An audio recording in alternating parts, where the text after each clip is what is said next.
and they didn't like it. They would run the city council or the county commission is boring. And I remind them that that's where the rubber meets the road regarding democracy and use of public resources.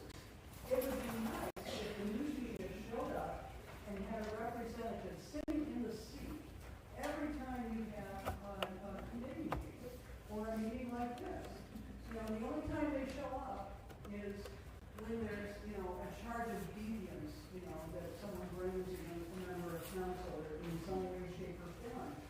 And I think I know of which I speak because I and my students won a fair number of awards from Florida Associated Press, Society of Professional Journalists, and Public Radio News Records Inc. And those awards, a lot of them were from boring local government issues like this one. So I'm not speaking against it or for it. I'm just wishing you were about it, and it's not your fault. Well, maybe it is. I mean, if every member of council could reach out to the local news media, not to attack other members of council, but to explore issues like this, it would do a lot to inform people about the good work that all you do, but also I think it would help stop, the cynicism that people have around democracy. So I'm not really sure what you should do about that, but I want our local news media to do better. Thank you.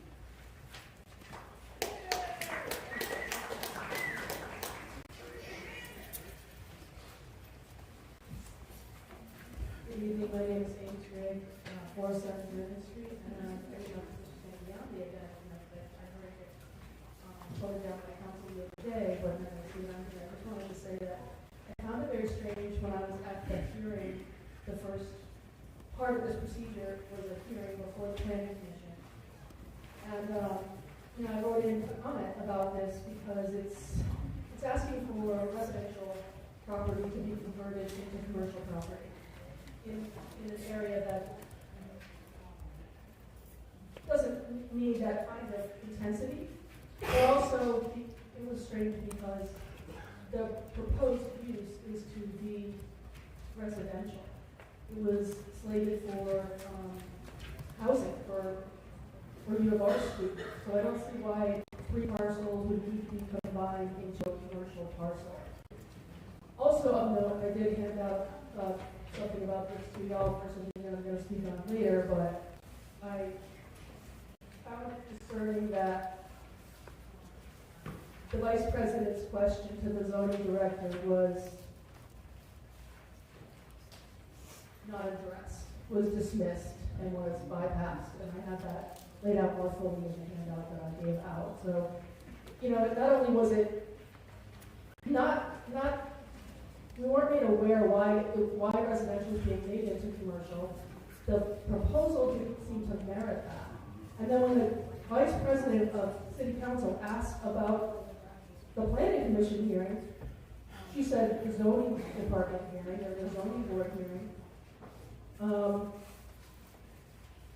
No information was given. Well, there's information in the record, but there's an entire hearing. I was there.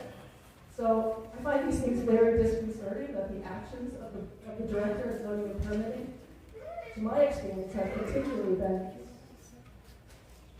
worthy of the lawsuit that I now have at the Supreme Court about this. Not about this particular thing, but about patterns of behavior that are very disturbing and very harmful to the community. And I hope that you guys will take note about that.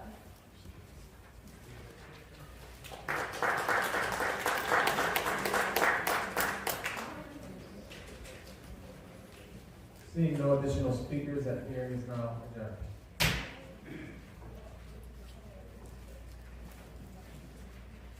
So now we'll begin this month's Speak to Council session.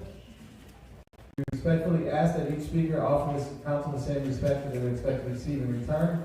In doing so, please refrain from profanity and other harmful language.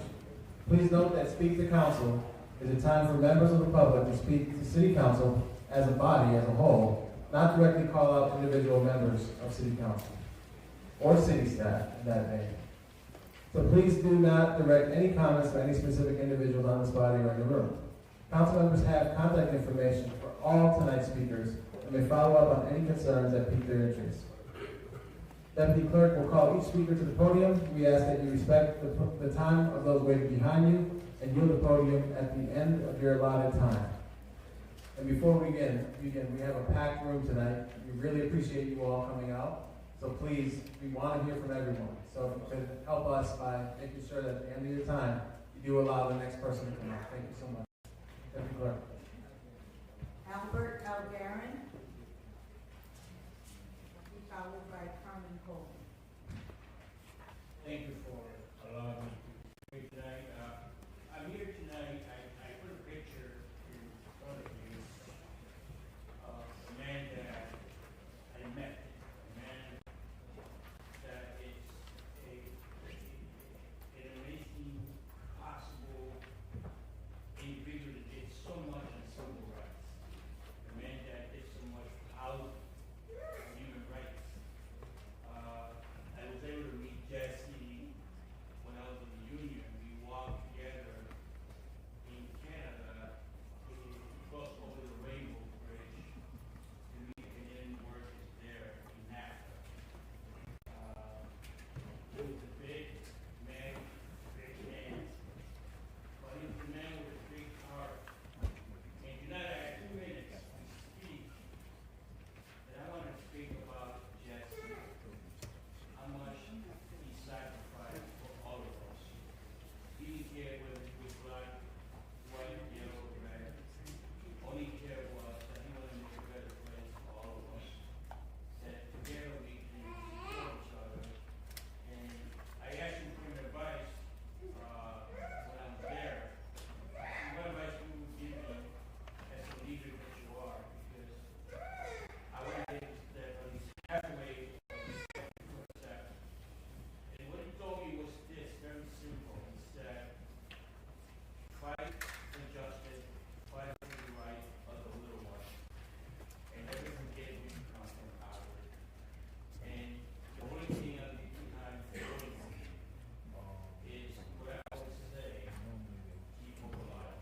So Jesse, I know you're no longer with us, but tonight I remember you. And I hope that you're looking down from heaven and you rest in peace. Carmen Cole, followed by Mark Wilson. Hi, I'm Carmen Coleman. I'm owner of Life Condominium Group at 35 State Street, and I'm also a developer for the same property. I'm here today to ask the city to consider a 4 corners meter-free time-limited parking pilot. Each one of you received an email packet of my presentation.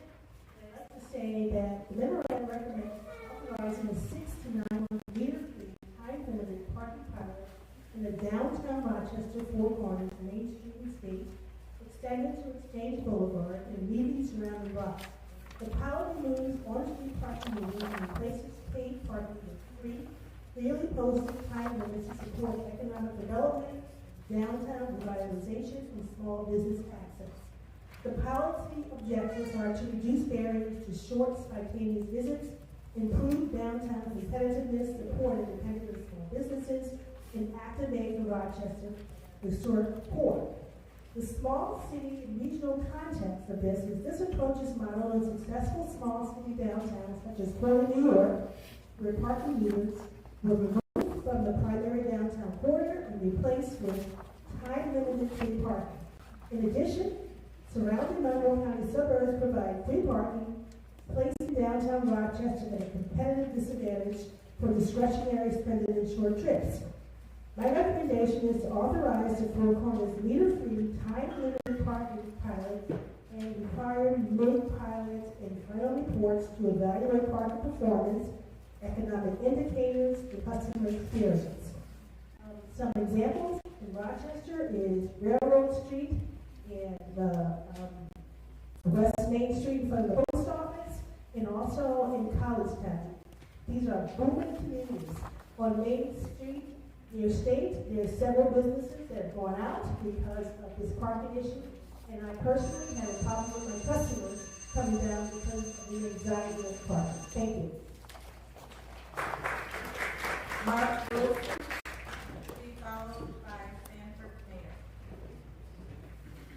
Mark Wilson, City resident and city advocate for more than 34 years.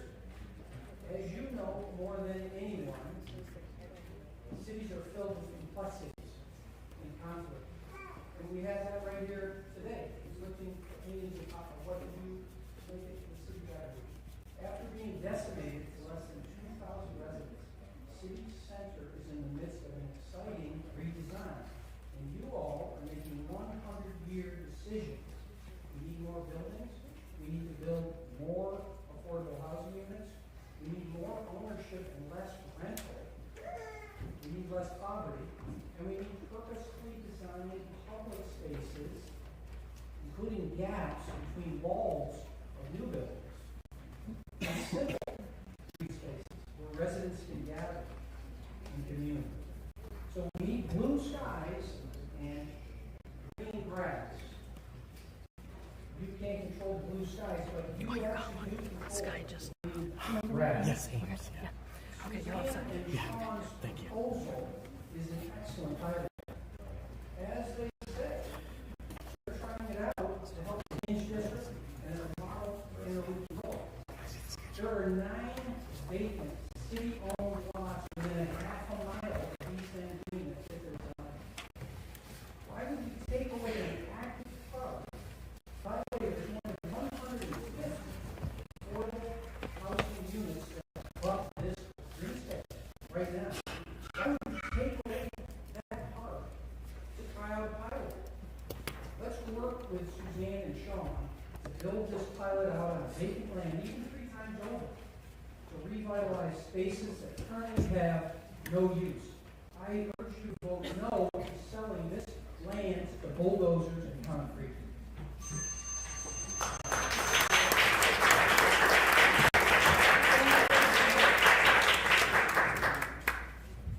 Hi, my name is Sandy Mayer. I speak in favor of the sale of the land at 125 Lot 3 to Hinge Home. The reason I'm doing this is I'm a physician. I came to Rochester as a young doctor working on years. In 1977, I worked in Bullshit for many years. And I dealt with a lot of families who had lost generational wealth. And I feel strongly that building affordable housing as the Hinge Homes has proposed is the way to mitigate the loss of generational wealth that has been incurred by the development of the inner loop that wrecked many neighborhoods throughout our city. And I think it's really important to give people a chance to own property and be proud of their home and to develop their generational wealth. I really feel strongly about this. I find it appropriate to sell the land with insurance. Thank you.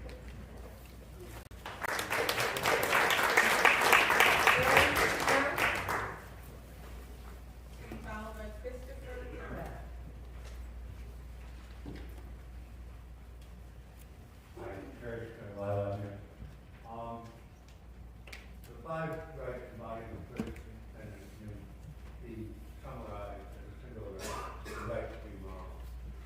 So residents of the town of Penfield and Rochester, the LCD spokesman and his brother, the county executive, have every right to hold and express whatever personal opinions they have. However, for them to use their public trust to foment one-sided, razor-blade news stories and social media posts in a Supreme Court judge is inappropriate. And what do they have hope to accomplish by attacking a judge who is likely, under current law, not be able to realize, and who has a long 30-year history as a public figure of not giving in public practice? The only things I can imagine are to advance the county executive's political career, reduce public trust in our criminal justice system, and to endanger a sitting judge in a time when the public is discontent and we see much more violence than any other people. With my remaining time, let me note that while this building looks like a fortress, it shouldn't be treated as one. And keeping people standing on the steps of 38-degree wind chills, even if it was very fine, is simply inexcusable. Thank you for having me.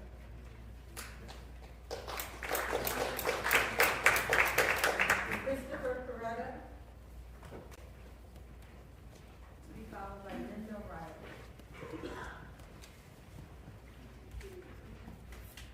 Good evening, members of City Council. My name is Christopher Coretta. I'm here on behalf of my wife, Joyce Sudak, and myself as neighbors of 145 Gibbs Street to speak in support of 125 Sherlock Street, known as Hinge Homes Sherlock. I'm also an extremely active associate real estate broker doing a large amount of business within the City of Rochester. And I have a great deal of experience within the area of the proposed project. I'm sure you're aware of the extreme housing we've been experiencing in our area for the last number of years. Currently, within Monroe County and the City of Rochester right now, we have a historically low inventory of single-family homes at just 1.3 months' worth. Meaning, if we stop putting homes on the market today, within 1.3 months, we'd have nothing to sell. This disturbing trend is causing huge bidding wars on nearly every property listed with times 10 or more offers on each. And buyers are forced to pay huge amounts over the asking price, mostly without inspections being done, and for all cash terms. Unfortunately, this trend is not expected to change anytime soon, and will continue to put home ownership out of reach for the average person.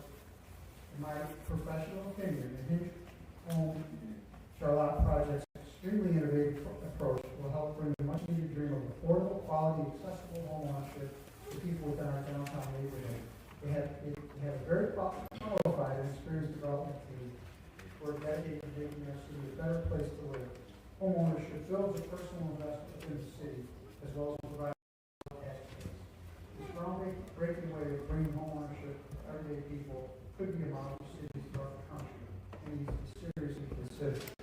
Also, within my 9 seconds left, within the downtown ring, there are approximately 5,800 residences, and only approximately 200 can be purchased.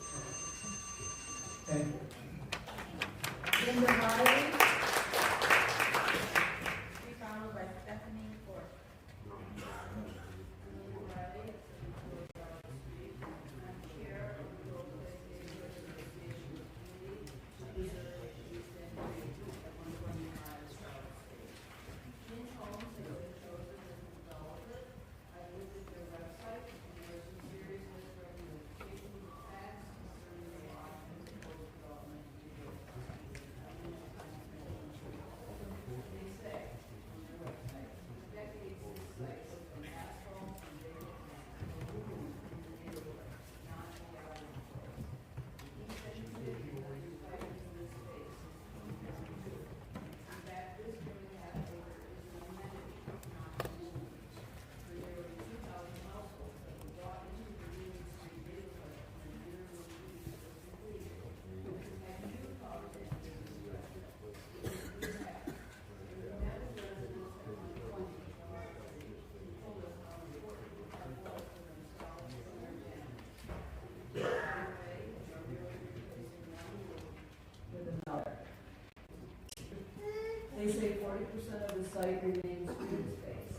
In fact, it's more like 6% because parking lots, setbacks, landscaping strips, and private yards are not public green space, nor are they even usable community spaces for more than 3 or 4 people together. A public park provides a small free luxury, fresh air, open sky, trees, and grass. The East End Green has been that space for over 2 years. We applaud the mayor's commitment to increasing affordable housing in the city, but green space was one of the promises made when the city built in communities, and where is it? Through our hard work, it's at 125 Charlotte Street. Members of the city council, I urge you to protect the East End Green and many other areas of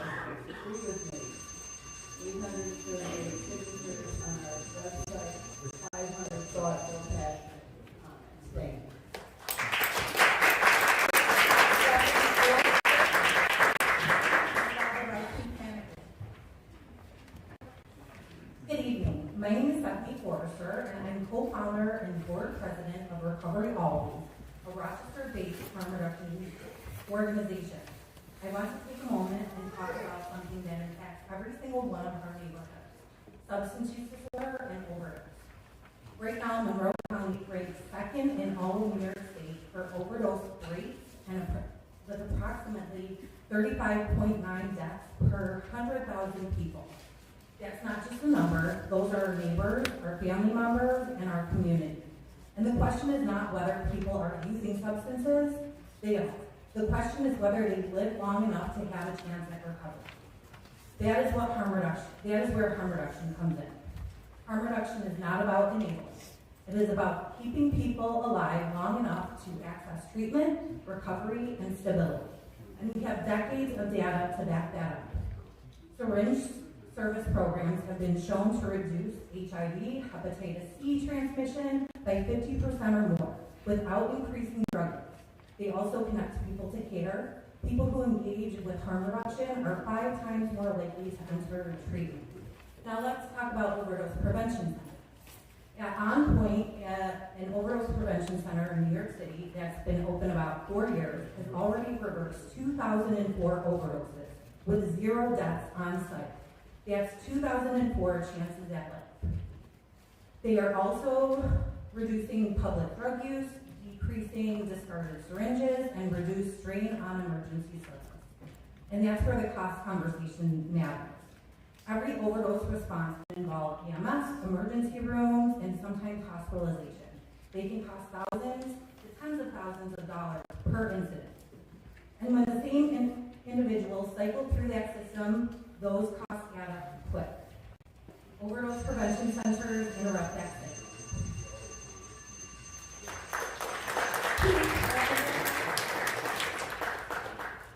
Keith Hennigan. John Dunwoody. Be followed by Lorraine Carr. Yes. Are we ready for Keith, or what are we doing? All right, thank you, council members. I appreciate this time this evening. I am the developer of 125 Shalachi, the Page Home. And our point is to put back what was taken, put back the home ownership, put back families that were removed because of the design of a highway that most of y'all didn't know about or cared about. You took families, tore them apart, took them away. We're saying let's put it back at affordability, at 60% AMI. Let's create home ownership back what was taken. Let's go with some numbers. On average, the Build the Block program spends about $600,000 to build a home. Right. Sell it at $175. In an area where the market rate homes are about $105 and $110. Where's the equity built for this family? What we're looking at this parcel is we will build at $600,000. We sell at $175. The average median cost of a home in the area is between $500,000 and $600,000. Now, if you tell me after the mortgage is over, this family has not generated generational wealth, that 11 people have found a way out of poverty, that 11 people have created families, have created a way for generational wealth, is that not what our city is about? It's not about greed. It's not about race. It's about returning what was taken from the people. And if the city is about bringing back people and about changing the paradigm and shifting things, let's do it together. Thank you for your time.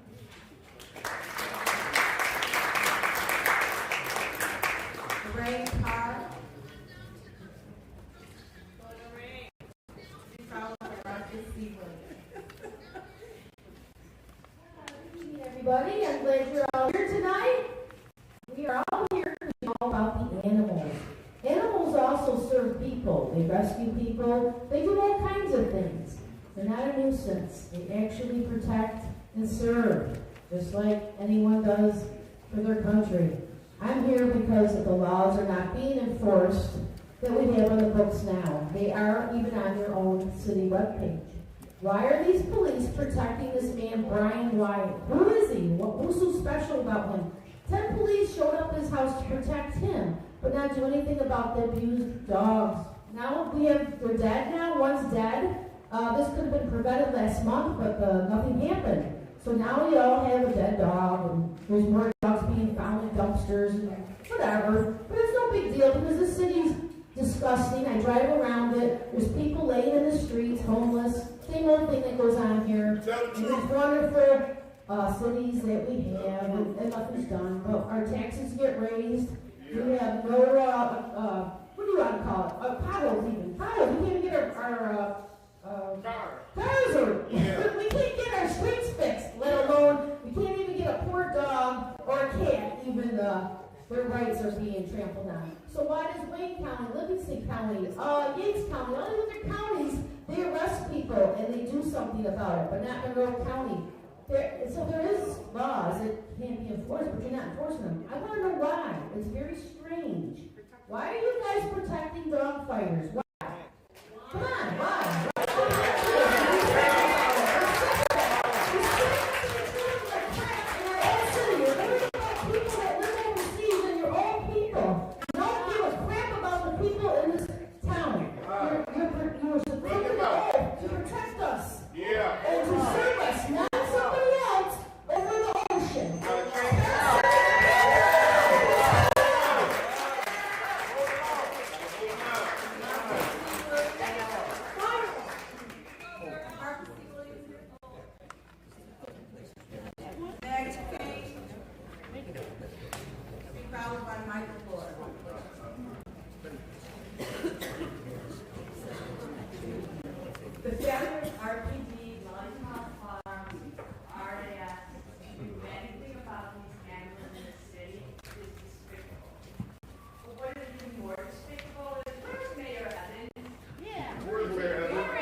Parts of what Ms. King was able to say. We have heard it for the last 5 years. Please allow every speaker the opportunity to speak at the podium without interruption. Thank you. Michael Lord. No. Clifford Martin Jr. Be followed by Catherine Clay.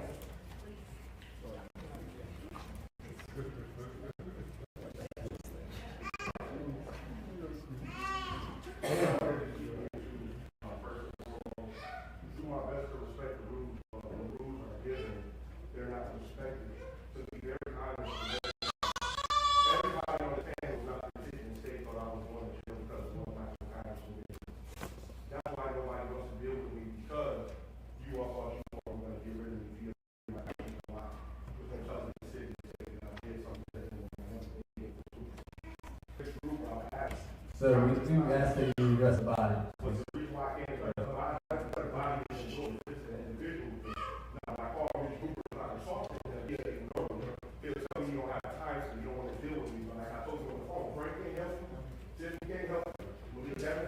Nobody is bored to help you. You're going to deal with me without respect.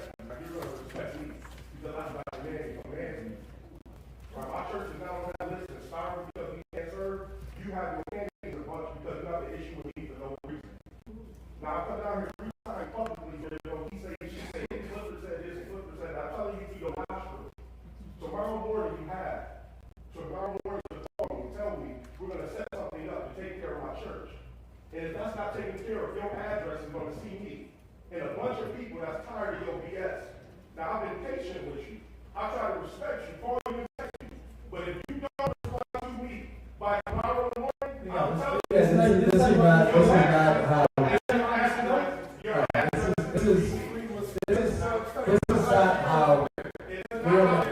Yes, this is not how it is. Our respect is going to be demanded and commanded because I reached out to him respectfully.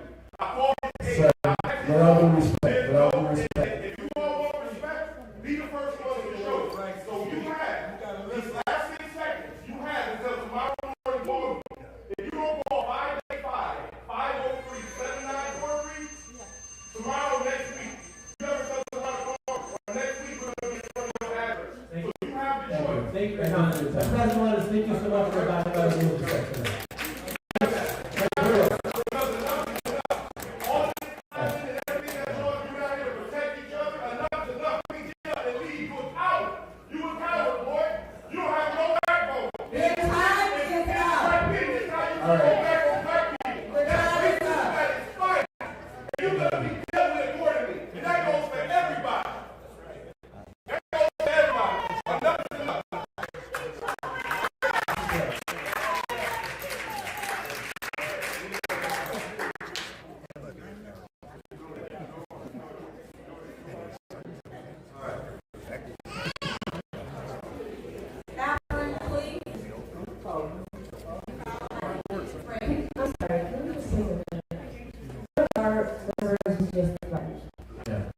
And I would hate for that to be me. And we're not the best of friends, but that is not okay.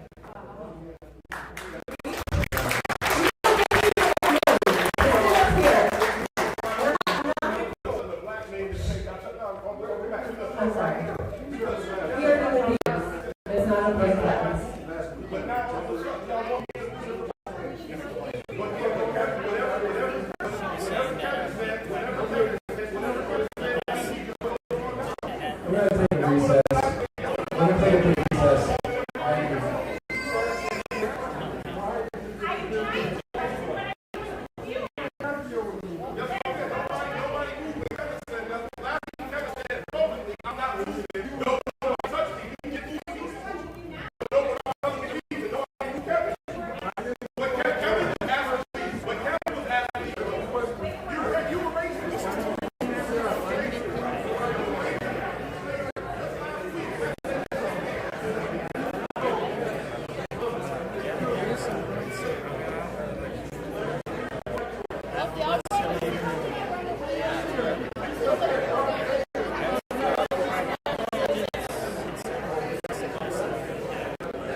So before we go to our next speaker, I would ask that everyone please adhere to the rules that we set forth at the beginning of the meeting. I'm actually disappointed in myself that I didn't stop that sooner. Here on out, everyone's getting a hook. If anyone does anything like that, it's done. Thank you.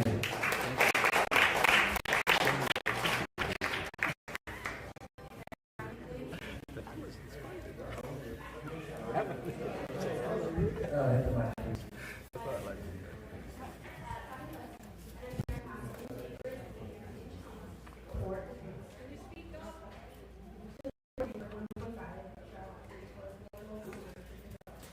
For 7 years, 25 Charlotte Street. I know it's park now, not because it's preserving the interest, but because families were displaced from the legal.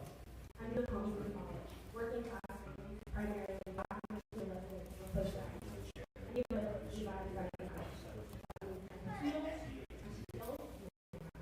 Council Bill 11, single homes for families earning below 6% area median income. Teachers, healthcare workers, service industry professionals, artists, people who make public reports, they depend on downtown. I know about you guys. I purchased a home downtown. It takes a lot of time, it takes a lot of money, because people want to do it. These are not going to be luxury condos, not speculative investments. They're owner occupied homes where families can equity and generational wealth. The kind of wealth that only comes around once in a lifetime. This is affordable housing. It's what affordable housing should look like. Not just shelter, but also new opportunities like work. Engineers and engineers listening to before proposing this project. Be part of it. Market view hydrogen, passive and housing control. The CJS are all local, all committed to this neighborhood.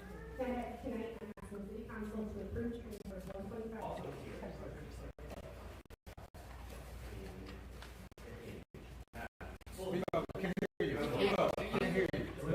Is it a little better? Full disclosure, Captain Price is my wife. I'm not here anything as eloquent as that. I'm here, I work in neurology, University of Rochester. I'm also master trainer in American Family Therapy. So I'm just here to speak to what I'm hearing from people that live in the city and surrounding area. What I'm hearing is that green space is important. We love green space. But one of the things that people are telling me is that affordability is a problem. Affordability is easy to hit. And there's lots of areas, gas, food, whatever it is. Food that is here in the city. I think that housing is one of the things that you can control. You can help with some of that. You can provide a place for families to build equity. And I know that because I did not grow up thinking that I was going to afford a home or ever be able to pay for one. I thought I'd be renting until I got it. I am 12 now, and I probably own most of those in the world. But I do own a home, and I will be able to as well. I think that's important. I think you should at least consider trying other things to do to develop things of new house people. People need homes. And that's important to them. That's important to me, and that's important to the process. So, thank you.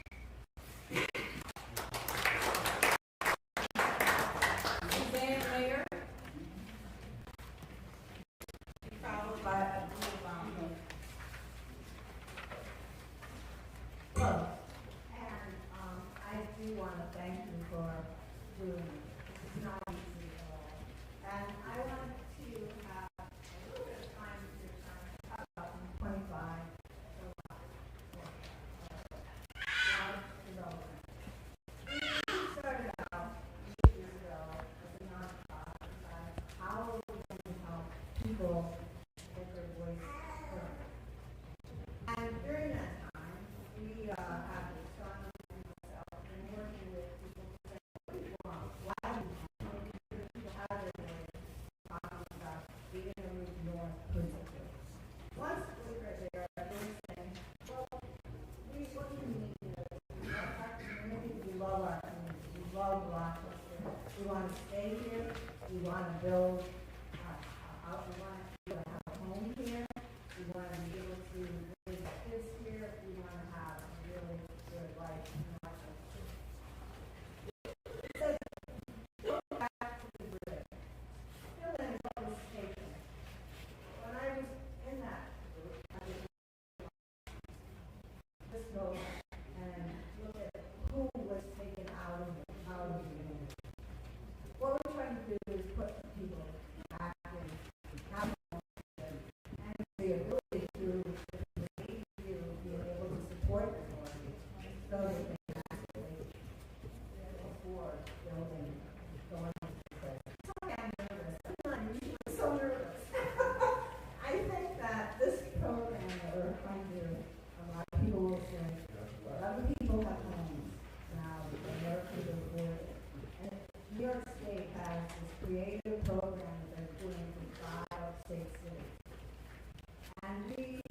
for people, and frankly, it is one of the only outdoor spaces that we have in this neighborhood.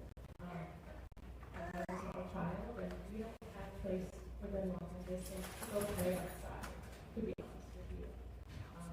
There has been construction on the playground, a couple blocks away, but it's been unusable for years. This is really important to the families that already live here.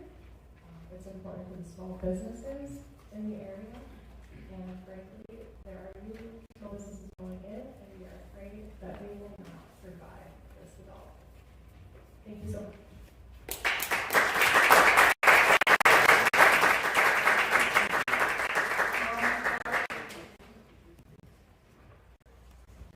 Good evening. I'm here tonight to ask City Council to undertake a comprehensive audit of city boards and commissions. They are charged with deciding on the development proposals with the intent to improve their performance and reset their practices to be in compliance with the rules and intentions of applicable laws and regulations.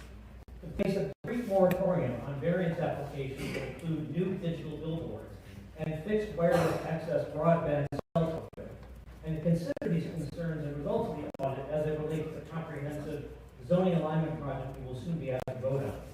As president of the Upper Monroe Neighborhood Association for the past 3 years, I have facilitated community engagement and represented the interests of neighbors on a variety of such applications, independently and in coalition. Any public process that does not welcome, does not comport with, does not place great weight on, or in any way undermines robust community engagement is fatally flawed. Massive, unsafe, unwelcome, environmentally irresponsible, and significantly non-compliant digital billboards are being allowed without due consideration of their individual and cumulative harms. A variance granted will likely remain in effect for decades. A brief moratorium on variances in these categories will allow time to consider the long-term implications of these behemoths. The most recent variance application for digital billboards attracted over 150 letters of opposition, an amount, I'm told, greater than any similar application in recent history. I have personally witnessed behavior in public hearings, as well as during deliberations, that suggested non-compliance with ordinary meeting rules and order, as well as laws and regulations. Behavior so egregious that the enumeration of the hearing a public session may be considered by some as inflammatory. An independent audit, conducted by council, as is your right, will certainly lead to corrective measures. Embedded in the zoning alignment project are newly expanded permissions related to these matters that deserve your careful attention and a full public airing. Thank you.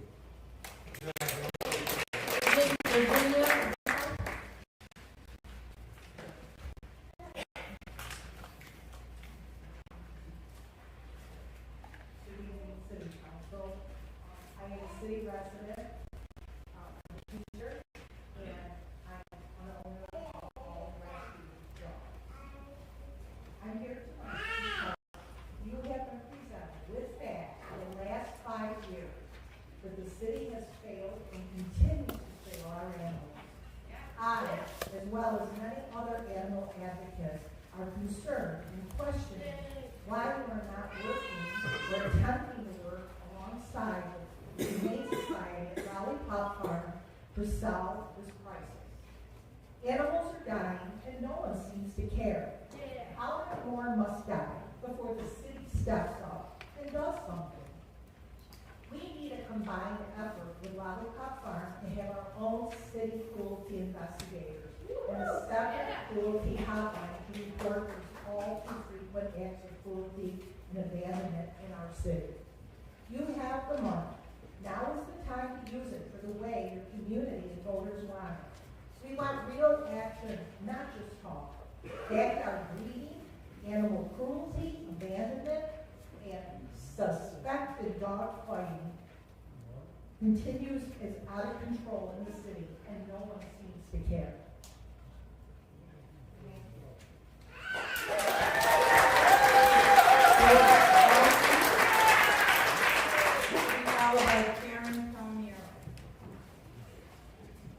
Well, my name is George Alpine. I'm here to speak on behalf of Master Justice, the grassroots organization in Rochester, and drawing connection between Maryland matters of racial, economic, and social justice.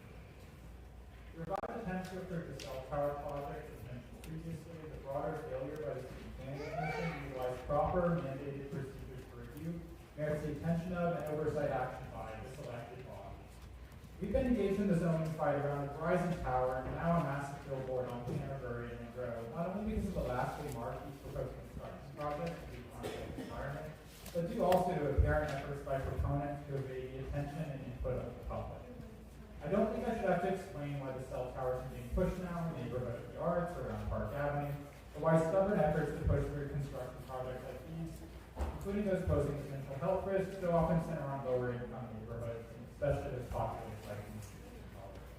These projects both fill no rapid infrastructure for residents, serving no community need, while serve only to enrich the wealthy at our neighbors' expense while violating numerous local zoning codes. This is an old familiar playbook deployed by industrial players and developers across the country, who often aim to shield proposals from public scrutiny, even as they ran them through at all levels of government, hoping that zoning authorities and city leadership will ignore or miss risks posed on the decision. This city's elected and appointed representatives have a duty to rigorously demand a clear justification versus asking questions like who benefits, why here, what would this do to or for our residents, and do our citizens want this in their community?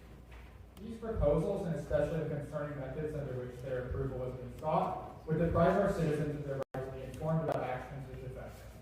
We support our neighbors who call for a moratorium on these and similar proposals before the CPC until actions undergo a thorough review by city leadership, restoring due process to proceedings and to serve city residents. Without such corrective action, we will surely fail to. Thank you.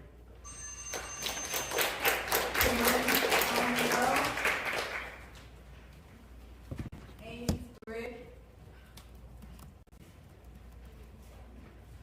Be followed by Courtney Cleveland. Hello, my name is Ames Ray, for Streets. I'm here to ask you to pause two important projects that are happening in the city right now. One is the Portland Avenue cell tower, and the other is the Canterbury digital billboards that George just talked about, and Ron was speaking about as well. We ask you to review the community evidence of violations by the Department of Zoning and Permitting. Last year, we were grateful for council members Martin Patterson, Lupian, and President Melendez, who stood with us to oppose a 60-foot cell tower that went against city design guidelines and threatened our residential neighborhood. Together, we won that proposal, but now, 8 months later, it is back, despite the fact that it being back is in violation of section 120.188.01, which states that if a case is submitted in less than 2 years, the planning commission, which must unanimously agree to rehear it based on established criteria.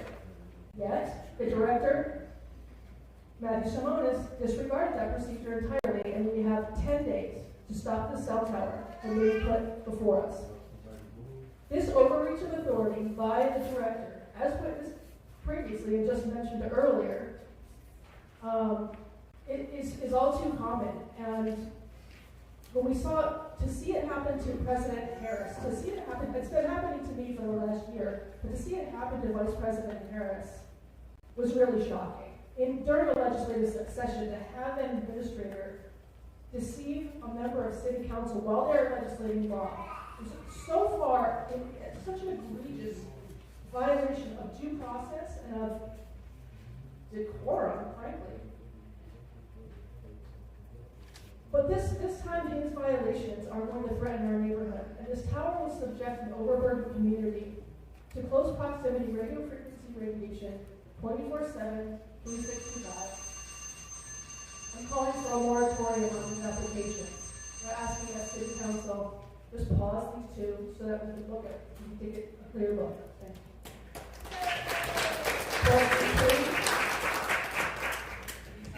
Christine McCombs.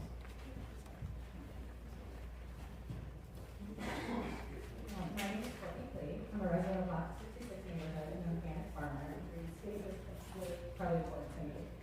I'm asking you all to carefully consider the development plan slated for 125 Charlotte Street. We need to heavily consider the lack of natural green space downtown. In a city that's heavily declining in third spaces, we have the opportunity to preserve one. Our residents have watched the road be built, then built in, only to have it be built up again. This parcel is a last open space. I implore you to stop placating the developers and put the best interests of the residents who already reside in the community. Green spaces play a crucial role in the city. Beyond just being pleasant to look at, green havens contribute significantly to the health and well-being of both the city dwellers and the environment at large. Urban settings are characterized by their dense infrastructure and high concentration of people, often in expensive natural environments. Green spaces therefore serve as essential oases amidst the concrete jungles, providing a range of benefits that are integral to sustainable urban development. Green spaces in urban settings are essential in providing environmental benefits, social benefits, and economic benefits. For the folks here supporting this development, don't you agree that access to green space is part of a healthy home? What about all the current residents who reside there already?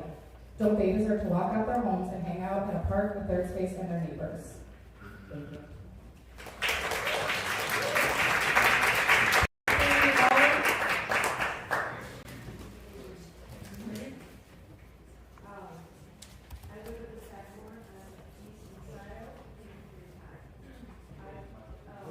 Come a little closer to the mic. We get to restart. Christine McCollum. I live in the city after living 29 years in the suburbs. I moved back. I've been here since I was 5, and I grew up in the town ward. And Rochester's been transformed since I lived in Rochester City as a kid. I'm also a fanatic about picking up litter, so if we walk around the East End, I'll be there with my orange bucket. I was completely surprised when I took my first walk in the East End in July 24. Completely surprised to find park. Corner of Charlotte Union. Urban renewal has transformed East End. It is, I will tell you, an island of tranquility. You go out there in the morning, and you could be in the suburbs.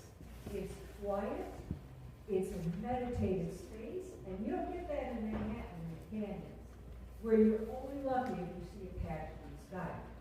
So I ask, is public green space a privilege or a few? Or is it a necessity? Some of us know how space and sky help our spirits, and some people say, I just feel good. This one thing I know for certain, as our efficiency increases, our enjoyment decreases. Having to maximize the use of precious limited urban land is a pressure on all crowded cities of the world, and we've all been there. Since I've lived here in Rochester, I say I don't recognize it because Warren Hill used to be run down, and it's beautiful now. The West Main Street neighborhood is incredibly beautiful. They're an aesthetic pleasure, and it's been because of you guys. Your vision has helped make Rochester beautiful and not just functional. You've kept the bones of your neighborhoods and their open spaces intact. Take pride in this, and Rochester doesn't need to block out the sun, pave all the grass, or stack us 50 stories high. Thank you. I hope you keep that part.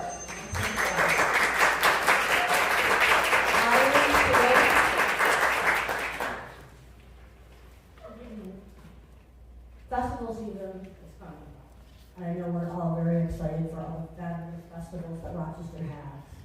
Tonight I'm coming to you to address the issue of festivals and accessibility for the disabled community. I'd like to start with addressing the issue of the Lilac Festival illegally banning service dogs. Federal law supersedes any local law or any rules made by a private group. I have, a couple of hours ago, I did forward on an email that I had the main producer of the Lilac Festival. I have forwarded that all to you for reference. The reason she speaks about not having dogs there, like they might approach kids or eat food off the ground, that's not the behaviors of a trained service dog. Legally trained service dogs do not have to have papers.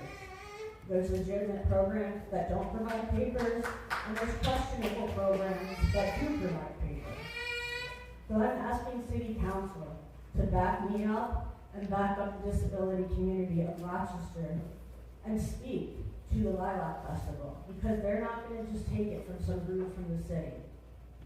Additionally, last year the Jazz Fest made it apparent that it's a complete money grab. Their ban on outside food does not take into consideration people like myself that have medical restrictions for food, and it doesn't take into consideration children and neurodivergent adults that have picky eating habits. They also have banned outside water. I believe you should be able to bring in 2 bottles of water per person, because water is a right. instead of forcing people to buy water for $5 or $6 a bottle. That is 66 times the cost of that bottle of water. That bottle of water is 15 cents. Water is a right.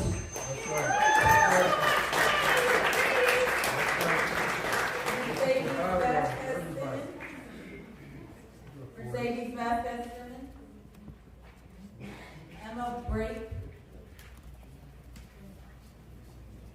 Be followed by Lisa Barr.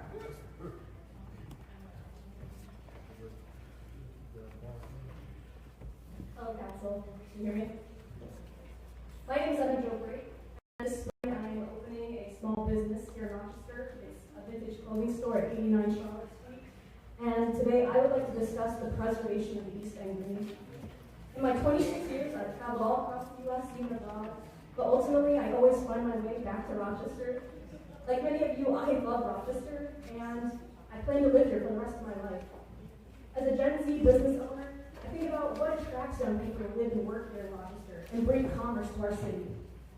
For me and many others, the biggest attractions in any given city are its culture, its community, and its access to green space, all of which are bolstered by the preservation of this plot. Have you heard any Gen Zers in your life talking about third spaces? Well, it's a concept that many of us are seeking in our increasingly isolated and chaotic world. A third space is a place that's not your home, it's not work. They're informal gathering spots that foster connection, creativity, and conversation. You don't need to pay to be there, there's no bouncer at the door. Everyone is welcome to connect and create together. I see a future where 125 Charlotte Street is that cherished, needed space for the thousands of Rochester residents around it. I truly believe the greatest good this space can serve is one of recreation and connection. And I believe it can tangibly raise the standard of living for those in the surrounding communities. Me, my friends, my family, we've all used this green space already, and I see many of my neighbors doing the same. I implore you, as somebody who represents the future of Rochester's everything, please make the right decision and keep the East End Green green. Thank you.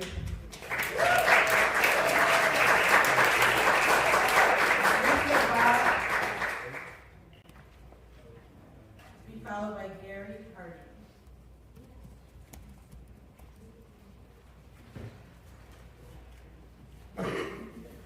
Thank you, Council. All of our elected officials deserve our thanks and respect from every quarter. I would like to see legislation requiring every City of Rochester employee new hire live in the city. Give present employees 5 years to find housing here and join us. Rochester is free. Let's make it better. I'm aware of a recently retired person living in the burbs hired back in the middle of last summer for $60 an hour. Only that person knew how to dispatch crews for festivals, etc. $60 an hour. Maybe for $30 an hour, 2 people could do that. And one of them writes training manual.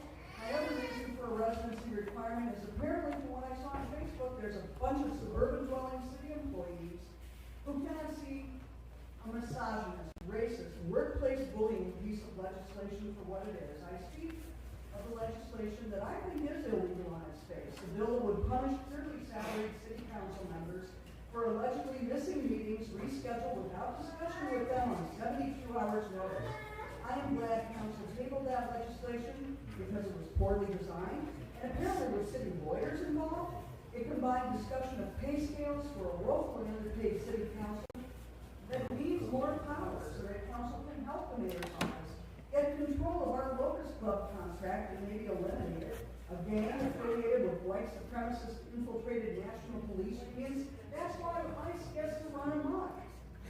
I would like council to focus on affordable housing, minimum financing for apartment dwellers to develop equity, and end to cruel sweeps of unhoused people. Please lobby county DHS to adequately help the unhoused. And please, get council member sensitivity training. Encourage them to stop campaigning for legislation with local journalists by going around fellow employees, your other council members. And if the behavior doesn't stop, remove them from committee chair status. Thank you. Gary Hardy. Everybody, my name is Gary Hardy. I'm a city resident and I work at Recovery always. We're a harm reduction organization I'm here tonight in support of overdose prevention centers. And I want to start with something President Melinda said in the homelessness report, putting people and neighborhoods first. To me, that is exactly the right frame for this conversation, because too often it's framed as a choice between caring about people in crisis and caring about the neighborhoods, dealing with the impact. But it should not be a choice. You should care about both. In the President's report, it specifically talks about the outsized impact these issues have on city neighborhoods and calls for evidence-based, coordinated response. Right now, the truth is, neighborhoods are being asked to carry way too much of this crisis in public. People are overdosing in public. Residents are finding syringes in medical emergencies and living with the reality of a system that still is not responding well enough. And this is not a small problem. In Monroe County, 292 people died in 2024 from overdoses involving opioids and or cocaine. That was down from 512 the year before, which matters, but 292 is still a public health emergency. And the burden is not equal. Black residents made up 31% of those overdoses, while making up 16.5% of the county population. So when people say they are frustrated by what they are seeing in their neighborhoods, I believe them. And I do not think the answer is to keep leaving this crisis exactly where it already is, on the sidewalks, parks, cars, bathrooms, and new doorways. 2023 study published in JAMA, which is a network open, highly respected medical journal, looked at New York City's overdose prevention centers and found no significant increase in crime emergency calls or complaints about drug use or unsanitary conditions near the sites. A newer 2026 JAMA study found no significant changes in nearby foot traffic.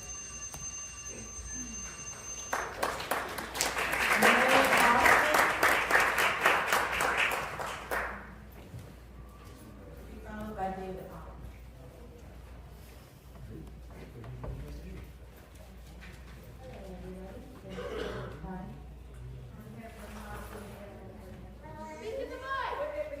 All I'm asking is that instead of leaving these pet to sit in places that are uninhabited or not available for food and water, then start treating them like they should be. Doesn't matter if they don't belong to someone, it should be treated the same as any other dog. That's all I'm asking, because I've seen too many dogs since I've lived here, and they're mistreated and left to starve and die. And to be honest, it's sad that the families of dogs, they deserve much better. Thank you for your time.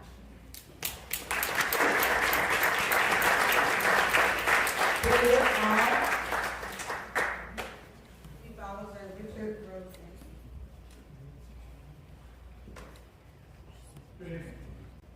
In July of 2012, this council enacted an amendment to Section 19 of the city charter, which authorizes the corporation council to commence and prosecute legal action now without any legislative oversight. I stood at this podium in July of 2012 and tried to explain that this is a very dangerous piece of legislation that would have a great number of unintended consequences even in the past.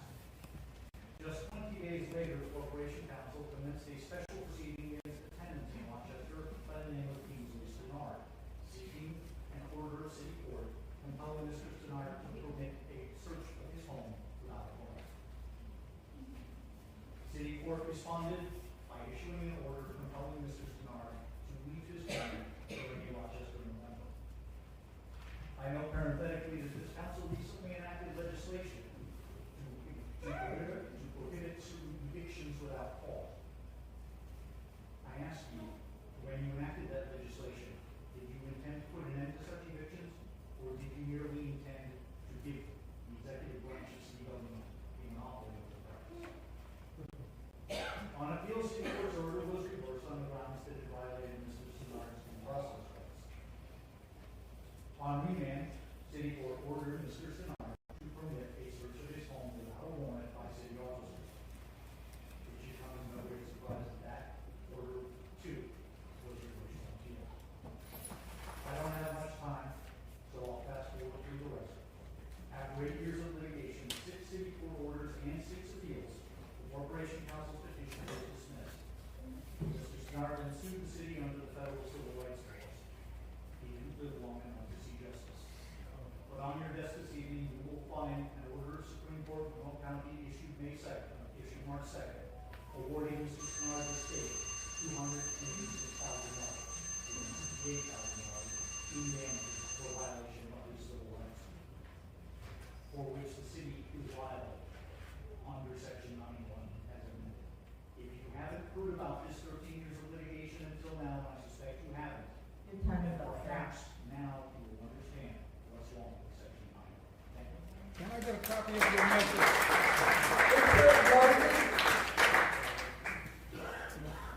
Followed by Carolyn Jones. There's strong precedent to hold on to surplus city rather than deciding what.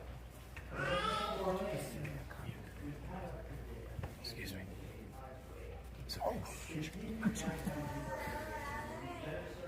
By creating strong, diverse communities within Washington, communities and businesses that take downtown and meet those. Creation of small groups of local and can be accomplished on many city-owned vacant parcels that I enumerated for the election function to speak to council.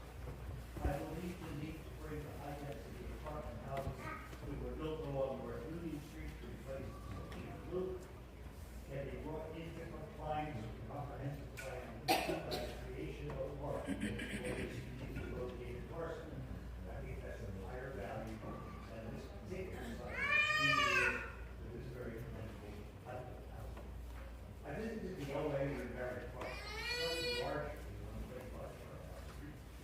That park is a playground for the adjacent school, Woodland and Mays, which was converted to condo apartments 5 years ago, which was presaging the launch of Southwest revitalization. This was city-owned land converted to a park. The converted school was higher density than the single-family neighborhood.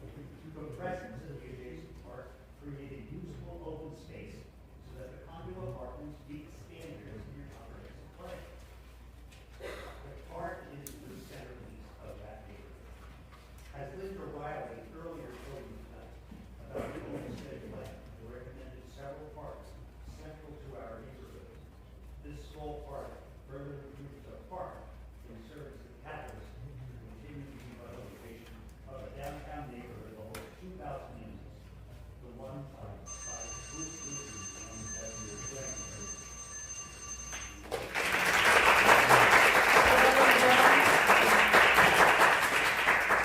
Carolyn Jones will be followed by Lorraine Kidd. There is an initiative in our county and our city to install cell towers in different communities around the city of Rochester. The majority of them are in low-income areas. For some reason, our government feels that we are underserved in technology and streaming services. This is not the case. We do not have access to the internet because it is so expensive that you cannot be afforded. Some cannot afford it. The technology is available to us in many forms. We cannot connect to it if we can connect to it when it becomes affordable. There is no need for cell towers to be installed all over our community when we face other issues on a day-to-day basis. There are more pressing issues. There are people who are living in food deserts and in unserved communities with basic needs not being met. We need affordable housing, safe places for our children, and better education standards. Our community needs to be developed, and our families and our others need to have safe places to live and grow. Our elected officials are supposed to make decisions for us in our best interest, but instead, some of them take more interest in billion-dollar companies and what they want. These companies say that there is a technology gap in underserved populations, when actually the prices are too high, which is causing this technology gap. Installing cell towers in our communities does not provide jobs or offer other assistance in the areas our family requires on the day-to-day issues that we face. Thank you very much.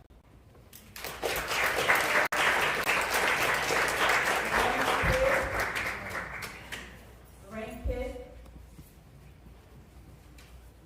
Jeremy Austin. Rebecca Hirschman. person will be followed by Deputy Stewart. My name is Rebecca Richmond. I live on Jordan Street off of Portland Avenue. I'm here to propose the Portland Cell Tower. When I graduated from Geneseo, one of our keynote speakers used to come and essentially beg younger folks to move to Rochester, join the workforce, and help revitalize the community. This resonated with me, and I chose to move here. I've lived here and worked here for 10 years now, and I was just finally able to buy my own house last September, right before the birth of my very loud daughter. I thought this was a city that valued its residents and community, and not the interests of corporations. My concerns, once installed, residents be able to easily add additional equipment and make them kind of larger and will have no ability to stop them. Cell towers, their radio configuration is high risk compared to hazards like asbestos and lead. Sorry, I risk. Companies often store hazardous materials at cell tower sites, which is right around the street from where my daughter lives, where I can just settle the $7 million lawsuit about this in California last year. There's documented research that physical towers can reduce home value by as much as 20%. And these towers create daily full body radio frequency radiation. It's 24/7 continuous emission, and children are especially vulnerable because their bodies absorb more of this radiation. Their developing brains are more sensitive and at risk for harm. This problem is only going to continue to grow once these towers are established. They typically radiation rises year to year. We don't need this tower in our neighborhood. I would not have bought this house to raise my infant daughter if I was going to be built. I don't accept this. I don't accept the absorbing Appreciate your radiation. So please, we want the tower placed on hold until the council can review the evidence and hold it wrong.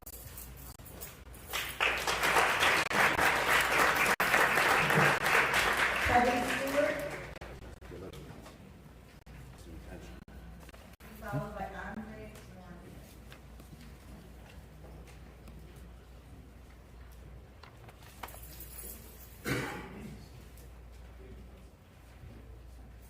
Many of you know how much I love green space. There's been a lot of forms of green spaces in my life. So one of the most important is Maxwell Park, where I grew up just across the street. Kevin can't hear. Oh, You can't hear. Reset his time. We can't hear him back here. The mic is adjusted. Something wrong with the mic. I grew up across the street from Maxwell Park. It was a safe space. Somewhere we could go to late evening, shade a tree, read. We would go with neighborhood kids, carriers, where my mom had sent us 20, 50, 30 minutes. Free. Today, we don't have that. Kids don't play outside. A part of me thinks this is just my generation joining the backing crowd. But I also see the truth of it. And it's not true because kids are different. It's because the world has changed. Or because of social media. It's true because we're taking outside away from our children. Safe spaces, green spaces, free spaces are disappearing from our children. From public health, community safety, quality of life. You all know the importance of accessible green space. But I know the situation is more than that. You guys are here, doing full-time work for part-time pay. There are so many issues to address. So an 11-unit project presented by the administration, trust between voices, and powerful developers, I'm saying, but I want to be clear. The community is not asking you to know this. We're asking you to say not here.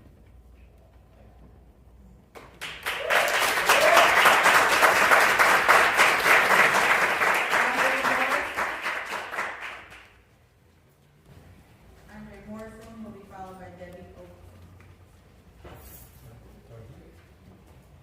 Hello. Good evening, ladies and gentlemen of the City Council. I'm here to represent on behalf of my mother and my Morrison and the community of 14621. My name is Andre Morrison. I am a resident, property owner, and a business owner for almost 40 years in the 14621 community. And we're returning after our, it was the first denial of this proposal, probably 6 to 8 months ago. And we want to thank you for your assistance in that first proposal.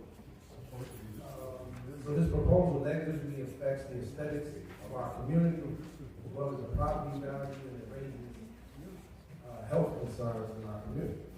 Now, this tower that they are proposing is within like 25 or 40 feet. You have families living that close to this proposed project. So we're looking, for your help once again in denying this proposal, this application, and blocking this proposal. And we want to thank you for your assistance. Thank you. Before we move forward, I ask that you again remind folks to do not at the podium, please. It's distracting for us up here to hear chatter in the background, so if you allow the speakers that are at the podium to speak. And we would very much appreciate that up front. Debbie Oakton.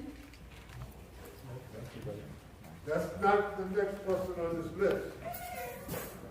That's She not was the next moved person. because she is a city resident, so she should be on the B1 list. The person's not on the list. Thank you, sir. We'll move forward. Hi. I wasn't part of any of the animal advocacy groups. I was just a regular City of Rochester resident, blindly assuming our RPD and Humane Society officers were doing their jobs and actually cared about our animals. Well, it was the videos don't lie, the voice recordings don't lie, the pictures don't lie, the phone and email logs of concerned citizens repeatedly asking for help don't lie. The sad thing is that there are so many more animals that have yet to be discovered and saved. We need the current laws to be enforced. We need to prosecute the abusers. I'm seeing other counties and states prosecuting and too. We need to stop backyard breeding. We need support for our rescues, shelter, and colony caretakers. We need veterinarians to do low-cost spay and neuters. From what I've witnessed so far, we need a task force specifically for animal welfare and a restructuring with new personnel for our Humane Society. More people are becoming aware. This isn't going away. You need to be a voice for the voiceless. And as Gandhi once said, the greatness of a nation and its moral progress can be judged by the way its animals are treated. And the City of Rochester is severely lacking.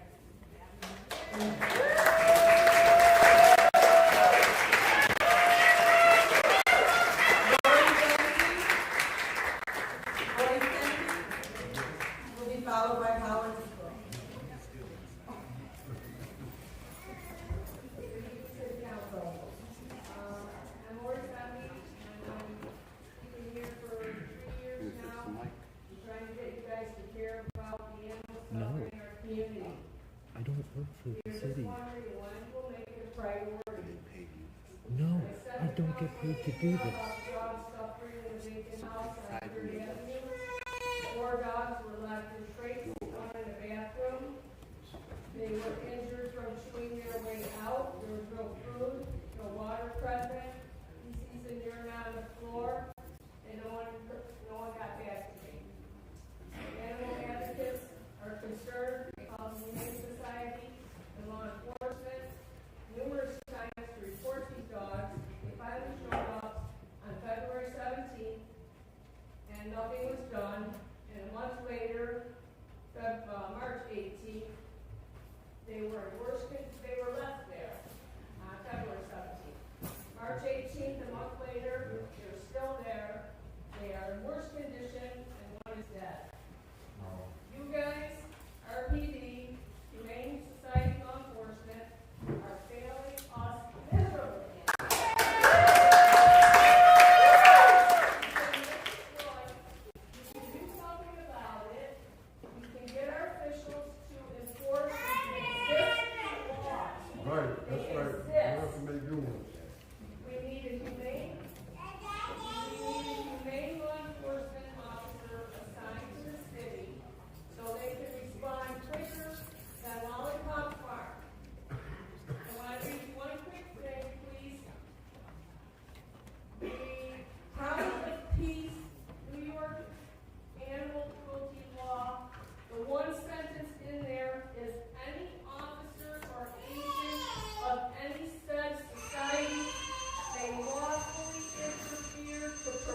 Yes, you all have some serious house cleaning to do, internal house cleaning, because some of your staff is rude as hell.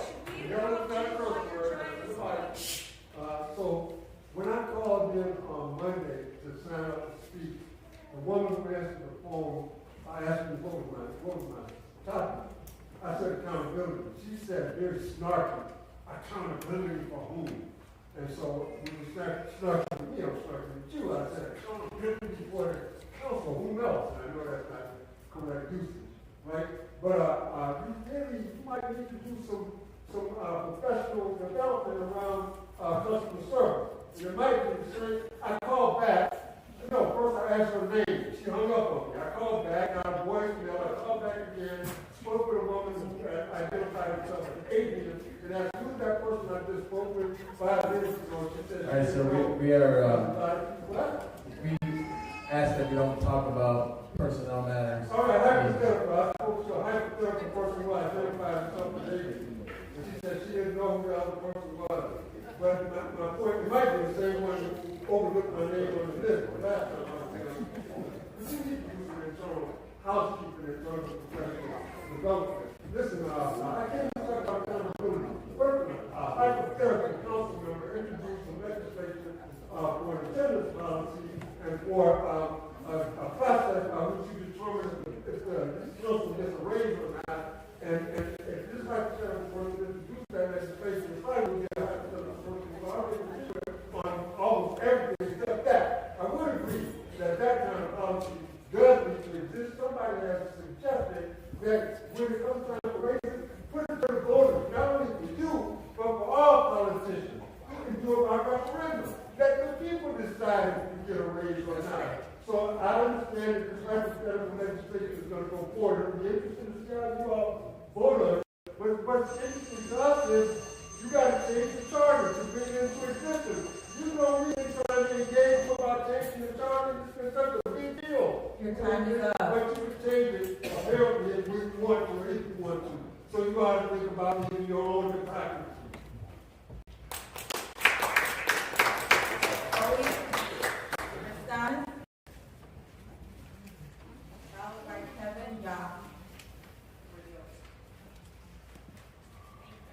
Good evening. We were here last month discussing horrific situations with animal cruelty, abuse, and negligence. Especially Orange Street in particular. They had heads busted out of their crates in a desperate attempt to escape in a home they were put in by humane officers from Lollipop Farm.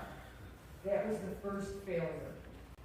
They should have been removed from the property when they were found frozen and chained outside in the horrible winter weather we had.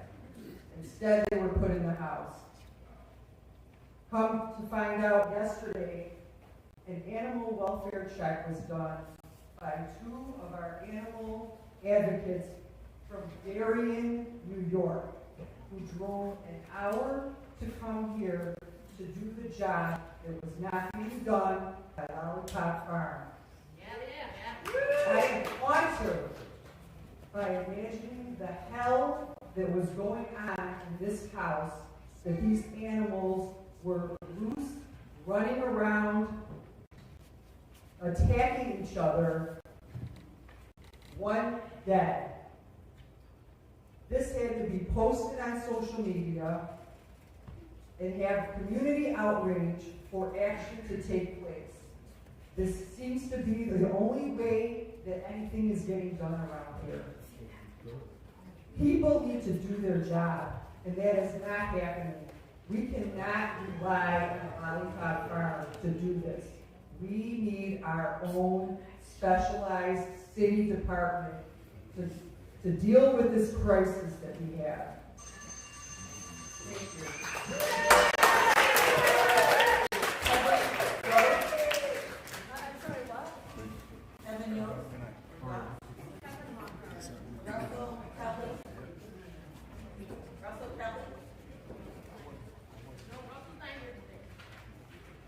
Jessica Clark. Jessica Clark will be followed by Donna Tortino. Can you hear me right now? Yeah. My name is Jessica Clark. You hear my voice, but I have a voice for all the animals that have been tortured here in Rochester. I'm actually not from the area. I'm from Lower Finger Lakes. It took a while to get here. But I'm kind of disgusted with the people in charge. The RPD and LIPEP obviously isn't working, and you folks here need to develop a third private group that is more willing to work and function and help these tortured animals. It's not really a suggestion or whatever, it's kind of like a demand and request. Right now, dogs are being locked up in travel airport cases. They're not being proper care. It's obvious that our PD and LIPEP aren't doing their job. So if I'm just suggesting that we have like the bare minimum of animal welfare is a 24/7 hotline number, not just a pathetic 9 to 4 p.m. Monday through Friday thing. It's obviously not working. Dogs get abused Sunday morning and Saturday night and midnight. If Mr. Patterson and Miss Smith was in dire medical need, gushing blood, we wouldn't see who Mr. Patterson is married to or who he's related to. We don't care. We give him medical care. The same goes for dogs. We shouldn't be checking who owns the dog, who is associated with the dog. The dog needs medical care, just like our humans. And that's what is going on here. But yeah, the 24/7 thing, I kind of just was disgusted at this whole thing going on. That's why I'm here. Hopefully I'll have to come back to that. You will.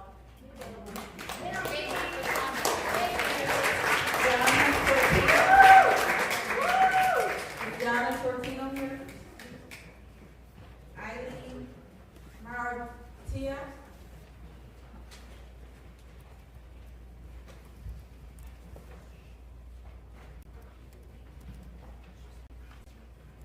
Hi, good evening.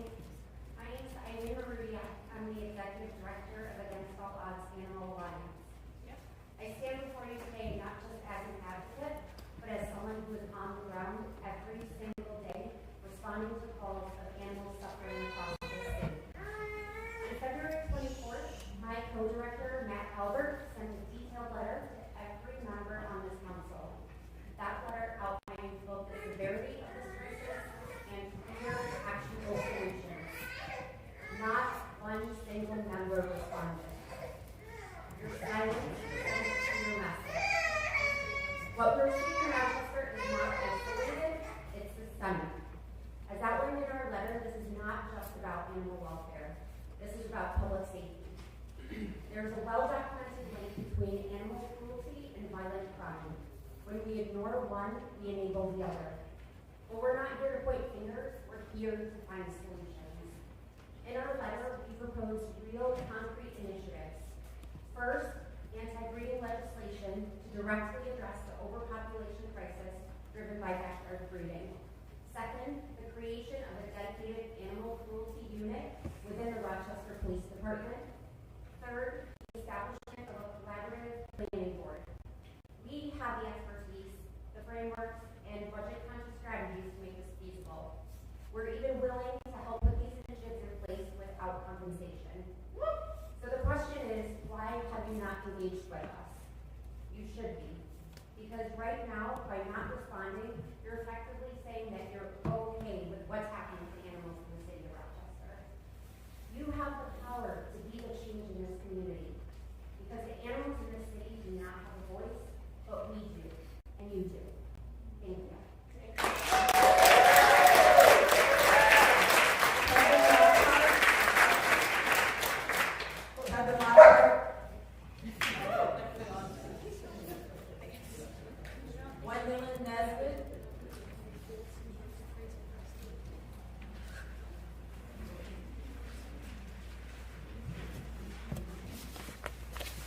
Hennigan, Marcus C.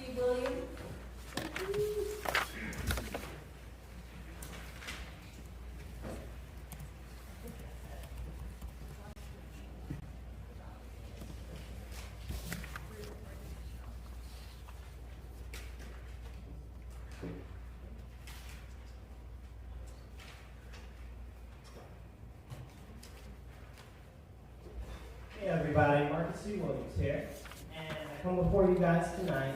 I sent you guys a follow-up email this evening, so you should have it in your email boxes, in regards to biometric surveillance and legislation in relation to that, to limiting that and its scope in the city of Rochester. I also, in that, I also put a piece of legal information in there, so I'll show you a little bit of why it's legal and how it's not going to impact any other laws that are going on. I also want to talk about, soon, I hope to hear from you guys on that legislation, where it is, how it's using, and stuff like that. This is a very serious issue. The first actual piece of hard currency printed by the U.S., minted by the U.S., on it was a coin, and the coin said, "Mind your business." Because our privacy is our business. And what's happening right now is government and other companies and stuff like that are taking advantage of our own personal information. They're digging too much into us. They're selling our data. And we do not know how our information is being used, manipulated, or any of that. That's completely unnecessary. Many times they tell us that it's for our own safety and security, but we live in a state where they don't put any criminals in here. So clearly, that's not the point. We deserve to have our digital identity in public. That's very, very important. And soon I'll be also proposing another piece of legislation for you guys, in which you guys cover the fees and as far as anybody that gets a pistol permit and actually gets permitted and that gets passed, because that is their Second Amendment right, and that is a God-given constitutional right in the Bill of Rights. It's not given by government, so we shouldn't have to pay for what's given to us by God. That's what I got. You guys are blessed to be with.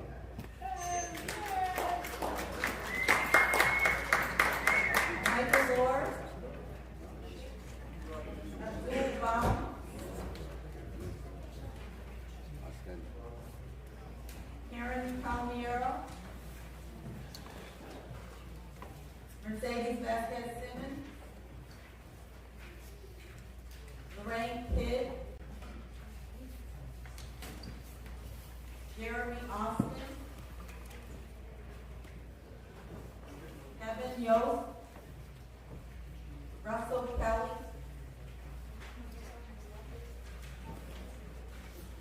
Jana Sortino. Kevin Lockhart. And Gwendolyn Vesquez. Oh no, he's working outside. All right, thank you, everyone. This concludes our speaker council. Our regular meeting will be next Tuesday here in council chambers at 6 p.m. Have a good night.